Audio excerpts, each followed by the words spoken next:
Está grabando. Ah, vale, vale. Gracias a todas y a todos y bienvenidos y bienvenidas al Colectivo Ronda. Yo os doy simplemente la bienvenida como Colectivo Ronda.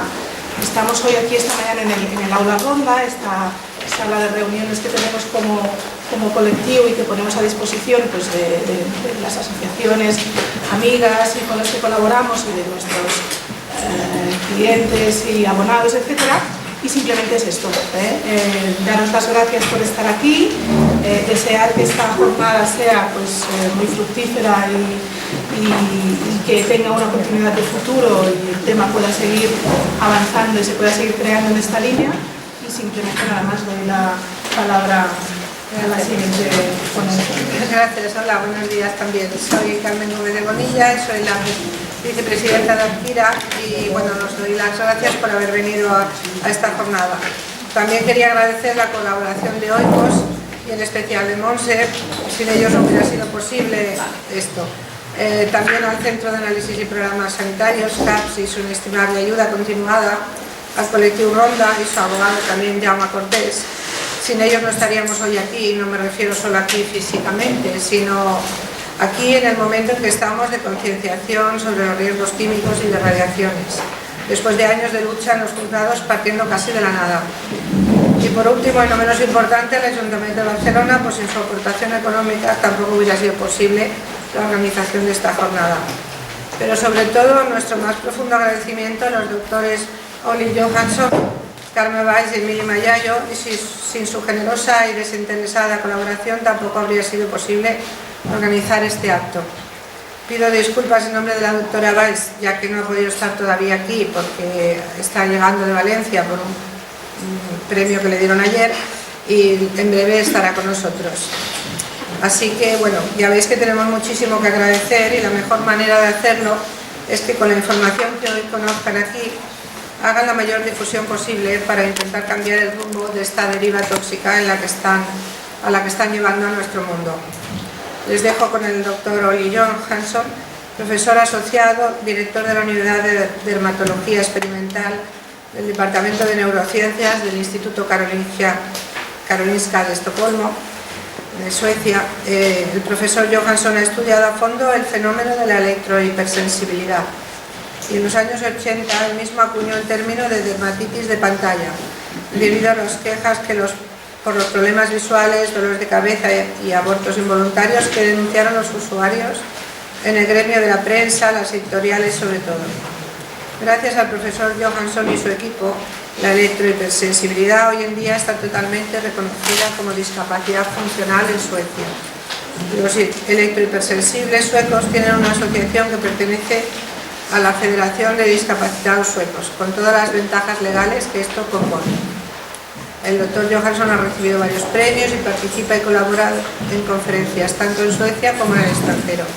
Posee más de 600 publicaciones en el campo de la investigación, incluyendo la electrohipersensibilidad, una discapacidad funcional. Muchas gracias, doctor Johansson, y le cedo la palabra.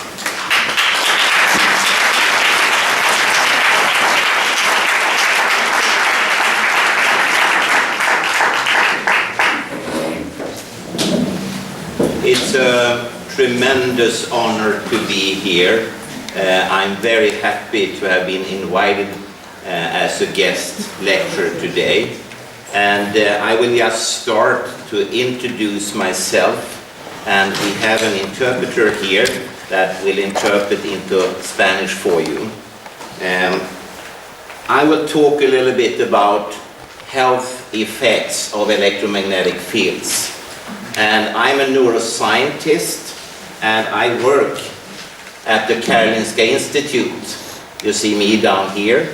And you know we are famous since we hand out the Nobel Prize in Medicine or Physiology. I have also worked at the Royal Institute of Technology, which looks like this. It's also in Stockholm, and there people are connected to the Nobel Prizes in chemistry and physics. Do you want to interpret? Bon dia, em dic Maribel Boix i jo faria la perdón.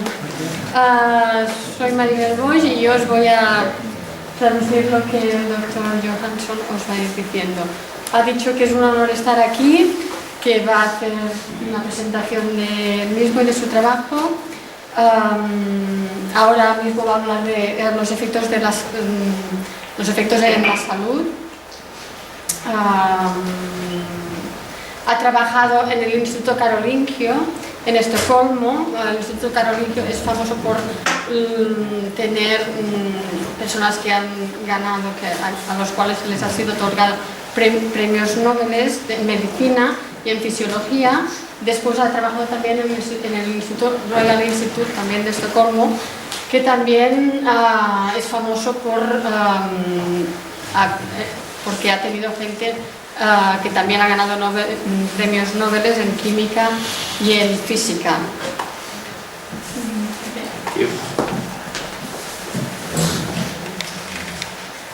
Electricity have been introduced by mankind to ease our lives.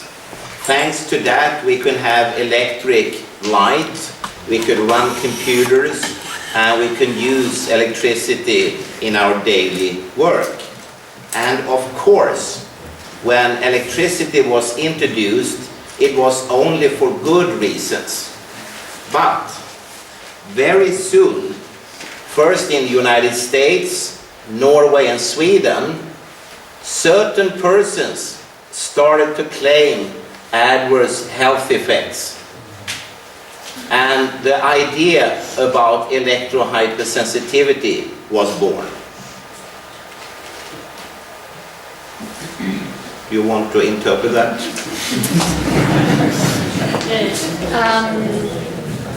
Cuando se creó la electricidad ha permitido que tengamos ordenadores, tenemos luz, y la electricidad es un elemento importante en el día a día, en nuestro día a día.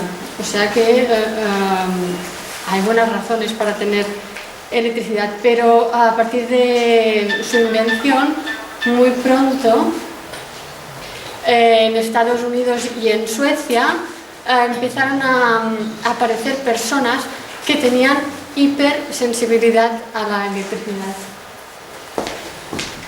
1979, a very famous paper was published by Nancy Wertheimer and Ed Leeper, who had found an association between electromagnetic fields and childhood leukemia.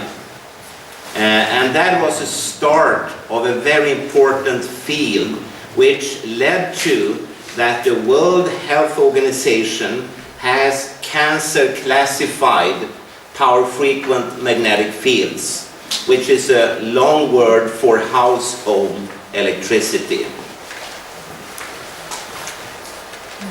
Okay?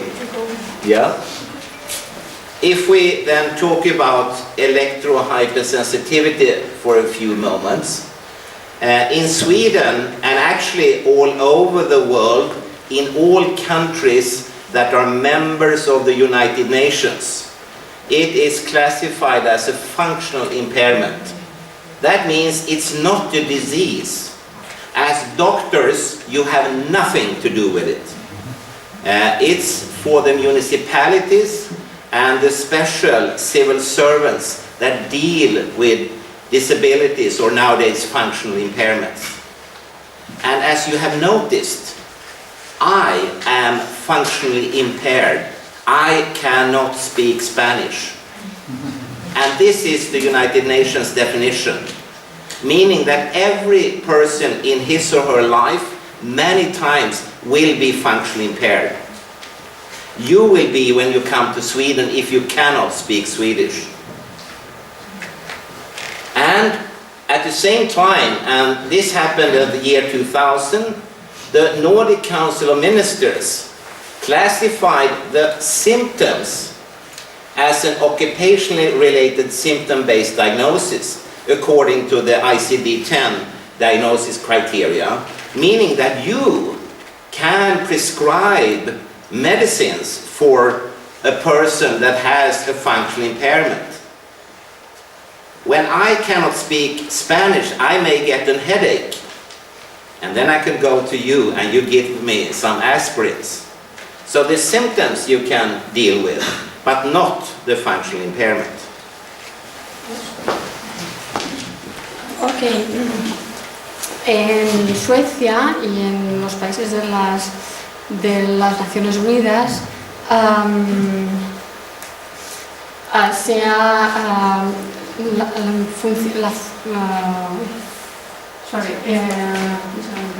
la disfunción funcional se define, la discapacidad funcional, perdón, gracias, se define como algo que los médicos, a lo cual los médicos no pueden, contra lo cual los médicos no pueden luchar, sino que es la municipalidad, los ayuntamientos quien pueden hacer algo. Un funcionario o un profesor puede hacer algo por ello, pero no un doctor. Mucha gente, por ejemplo, él tiene ahora mismo, el doctor Johansson, tiene ahora mismo una discapacidad funcional, pues no habla español y eso hace que necesite a alguien, como ahora yo, que haré lo que pueda, para poder interpretarlo. Ustedes, si van a Suecia, la mayoría supongo, también tendrán una disfunción, no hablarán sueco, tal vez inglés, pero no hablarán sueco y tendrán una discapacidad funcional también. Si él tiene dolor de cabeza, un doctor podrá ayudarlo, le recetará una aspirina. Pero si él tiene una discapacidad funcional, un doctor no podrá hacer absolutamente nada por él. In Sweden, the persons with electrohypersensitivity have their own handicap organization, which is called the Swedish Association for the Electrohypersensitive.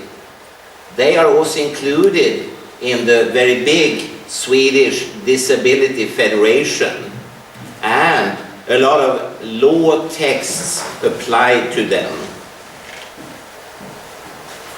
In Sweden, the municipalities follow what is called the United Nations 22 Standard Rules on the equalization of opportunities for people with disabilities. And since 2007, it has been upgraded into the United Nations Convention on Human Rights for Persons with Functional Impairments.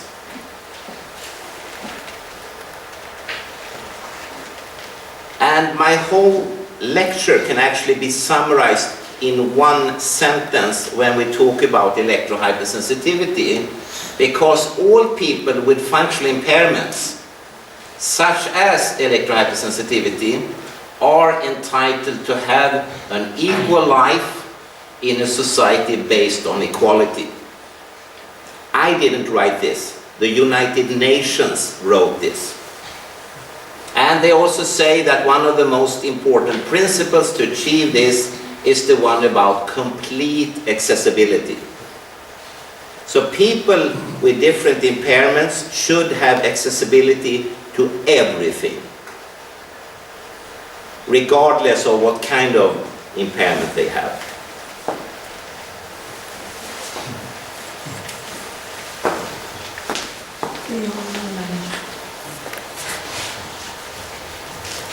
En Suecia hay una organización que ayuda a las personas con electrohipersensibilidad.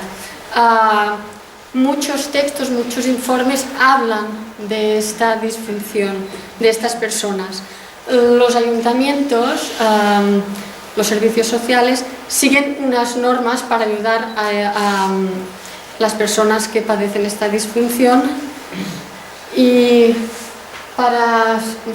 según el doctor Johansson, hay una frase que podría resumir todo lo que él va a decir hoy.